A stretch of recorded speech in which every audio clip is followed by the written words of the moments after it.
Recently metro রেলে MRT pass দিয়ে যে জালিয়াতি হয়েছে তা আমরা সবাই জানি। কিন্তু প্রশ্ন হলো, এত সিকিউরিটির মধ্যে জালিয়াতি কিভাবে হলো? আসুন আজকে আমরা জানব জালিয়াতি চক্রটি কিভাবে এমআরটি পাস ব্যবহার করে বিনা টাকায় মেট্রো রেল ভ্রমণ করত। শুরুতেই বলে রাখি, জালিয়াতি হওয়ার আগ পর্যন্ত আপনি এমআরটি পাস দিয়ে ফ্রি এন্ট্রি এক্সিট করতে পারতেন। আপনি সেম স্টেশনে আপনি এন্ট্রি করে 15 মিনিট পর আবার এক্সিট করতে পারতেন। তখন আপনার এমআরটি পাস থেকে কোনো টাকা কাটতো না।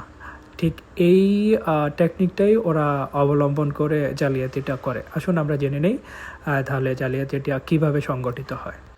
ধরেন এই কার্ডটি আমার এক ফ্রেন্ডের, আমি এটি পাঞ্চ করে স্টেশনের ভিতরে ঢুকলাম, আর আমার ফ্রেন্ডরে অলরেডি আমি একটা নর্মাল কার্ড দিয়ে 20 টাকা একটা কার্ড কিনে আমি ওকে অলরেডি ভিতরে ঢুকতে বললাম। তো আমি এখন কার্ডটা আমার নাই, আমার ফ্রেন্ডরে দিয়ে দিচ্ছি, ও ফ্রি এক্সিট নিয়ে বেরোয় গেছে। তো এখন আমি স্টেশনে আসি, ধরেন আমি উত্তর থেকে আমি মতিঝিল যাব, আমার কাছে কোনো কার্ড নাই, কিন্তু আমি এন্ট্রি করে ফেলছি, আর ও এমআরটি পাস নিয়ে বেরোয় গেছে। তো এখন আমি ট্রেনে ভ্রমণ করে মতিঝিল যাব।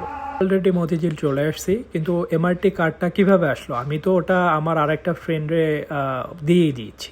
তো এটা আসলো আমার মতিঝিলে থাকা আর একটা ফ্রেন্ডের এমআরটি পাস। ও অলরেডি এটা নিয়ে এন্ট্রি করছে, আমাকে দিয়েছে, এবং আমি এটা দিয়ে ফ্রি এক্সিট করে বেরোয় যাব। আর আমার ফ্রেন্ড অলরেডি 20 টাকা দিয়ে একটা কার্ড কিনে ও এক্সিট হয়ে যাবে স্টেশন থেকে। তো আমাদের আসলে 20 টাকা 40 টাকা লাগলো 100 টাকার ভাড়ার জায়গায়। তো সর্বোপরি এটা দাঁড়ালো জালিয়াতি চক্রটি ধরা খেলো এবং ফ্রি এন্ট্রি এক্সিট পদ্ধতিটা বাতিল করা হলো। আপনি যদি এন্ট্রি করে আবার জরুরি প্রয়োজনে এক্সিট করতে হয়, তাহলে আপনাকে 200 টাকা জরিমানা দিয়ে বের হতো। তো সবাই ভালো থাকবেন। এরকম ভিডিও পেতে আমার ভিডিওগুলো শেয়ার করবেন, আমার চ্যানেলটি সাবস্ক্রাইব করবেন, সেটা ইউটিউব অথবা ফেসবুক অথবা টিকটক অথবা ইনস্টাগ্রাম যে কোনোটা থেকে হতে পারে। এই পর্যন্তই। আল্লাহ হাফেজ।